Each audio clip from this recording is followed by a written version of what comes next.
Hey sports fans, Coach Nick here and welcome to B-Ball Breakdown. Before I forget, if you see a really good horn set or a curious call by the referee, give me a shout out on Twitter or email and let me know about it because we're starting 2 new shows that are going to be weekly. If we use a clip that you suggest, I'll make sure that we give you a big shout out. Also, don't forget to follow us on Twitter and Google Plus and Facebook. Lots of great content. It's all varied across the day at each of those places, so don't forget to follow us there across the board. That said, let's get into our Philadelphia versus Chicago breakdown from last night. When I left, the Bulls were up big at halftime. It was a real tale of 2 halves. So I'm going to show you my new favorite player, Michael Carter-Williams, again making some serious plays against a great player in Derrick Rose. And we'll look at what happened down the stretch for the Bulls. The Sixers started out in a deep hole by giving up 14 shots around the rim in the first quarter alone.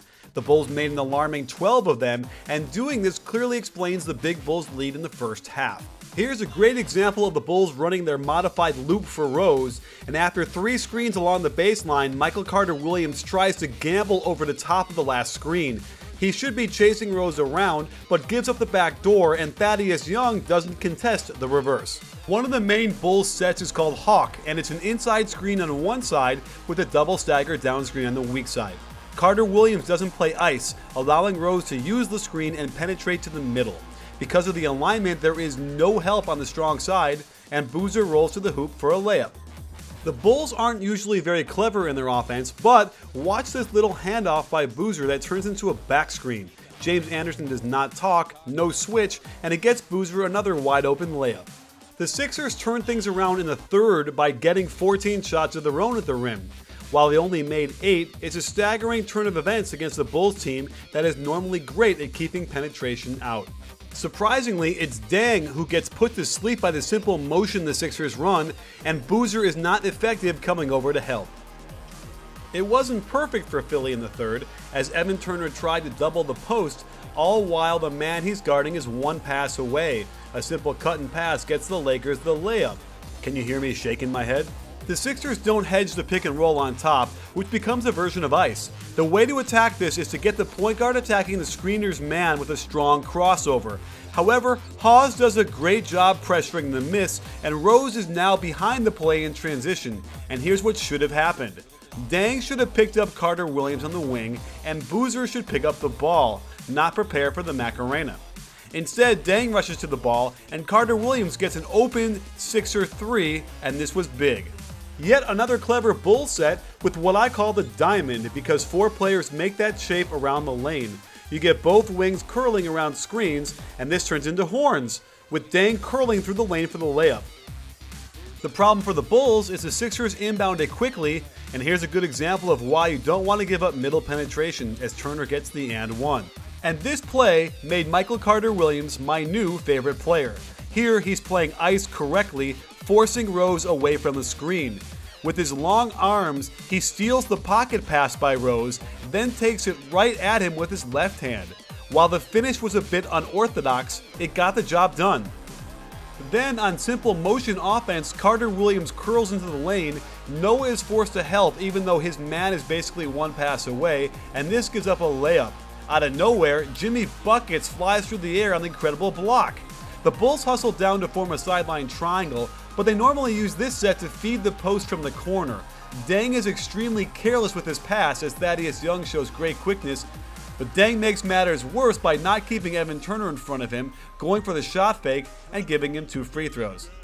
The Sixers know the Bulls are going to sag the screener's man into the lane, so they flatten their 3 players along the baseline. In a perfect world, Deng would stunt at Hawes before running back on his man, but the distance is way too far, and Spencer Hawes continues his great shooting from the 3-point line. With the Sixers on a big run, the Bulls need a basket and should be thinking Rose drive and either shoot or kick to Deng, or a Boozer post up.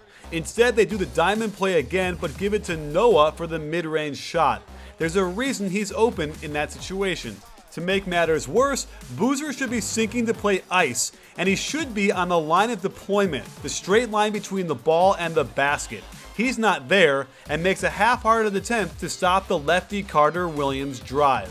The Sixers were not without some luck either, as the Bulls defense was more than happy to give up a quick pick and pop 3 to Thaddeus Young from out top, but it was clutch. Now the Bulls have a game on their hands against a young team at home. Here's Ice again versus the high screen and roll, and the only thing the defense gives up is a long skip pass. Watch how Hawes begs Noah to shoot the 15-foot shot.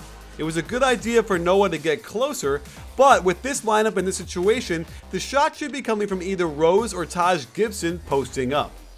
The wheels fell off for the Bulls when they ran their familiar hawk play, but Boozer pauses before rolling, and he's still wide open, but Rose opts to take a tough runner in the lane. Here comes Carter Williams on a nice crossover, again attacking the middle. Here's an example of a bad decision on this floater, yet the Bulls can't quite grab the missed shot, and there's Carter Williams for the putback and the lead. The Bulls get what they want on this possession. Evan Turner erroneously helps one pass away, but Rose inexplicably throws the pass at Deng's feet and out of bounds. Here's a cool little set the Sixers run where Thaddeus Young sets the down screen, then gets a flare screen.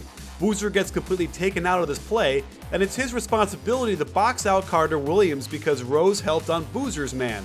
Boozer doesn't do this, and the ball is kept alive until Hawes can put it back in. Helping one pass away again comes into play when Carter Williams needlessly helps on this Boozer drive, giving up a wide open Rose 3. Coach Thibodeau preaches position and not gambling on defense, so it was curious that Butler decided to play on the high side of Evan Turner. A beautiful little back cut and pass from Hawes ties the game. Again, the Bulls run a sideline screen and roll, but form a weak side triangle with no movement. This enabled Evan Turner to load up without fear of Deng cutting for a layup, and there's Rose jumping in the air to make a pass, something he does all too often. It got a little weird when Butler got confused who he was guarding. For some reason, he began to follow Rose's man, and Hawes found Turner on the cut for a layup and a foul. At the end of the game, the Bulls are down 1 and go for a 2-for-1, which leads to a rush shot by Rose jumping off the wrong foot. The penetration did allow for the offensive rebound, and they get a pretty good look at a 3, but Deng can't knock it down.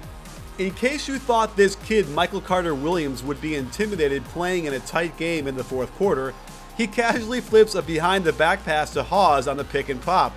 Noah has to run him off the line, and Hawes hits a clutch shot. On a sideline out of bounds, don't forget that it's the screener on the weak side who's always the most dangerous man on offense. Most defenses get concerned with the cutter, and this was no exception. Deng pops out for the game time 3, but he's a below average shooter from there, and the game is over. So there you have it, sports fans. Some growing pains by the Bulls as they try and incorporate Derrick Rose. He still looks really rusty, and the preseason, again, isn't going to give you that same regular season feel, so he's kind of starting over now, and I'm assuming he's not going to turn the ball over like he did, and the Bulls would probably win if they can control that part of the game. However, the Sixers are already almost halfway to the Bobcats' famous 11-12 season, halfway through their win total, and it's pretty surprising and shocking. Who knows if it'll keep up, but certainly Michael Carter Williams has been a big splash so far. I'd like to see what's going to happen after he plays 30 games, which is what a college season is like, and see if he hits that wall that a lot of college players seem to hit. Well, thanks for joining us again. Don't forget to shout us out if you see a great horn set that scores or a curious call by the refs. Make sure you email me, tweet me, or something. Let me know, and we'll give you a big shout out in our weekly show. Also, don't forget to follow us on Twitter and Facebook and Google Plus and everywhere you can find on the web, because we're not a channel, we're a conversation. You in?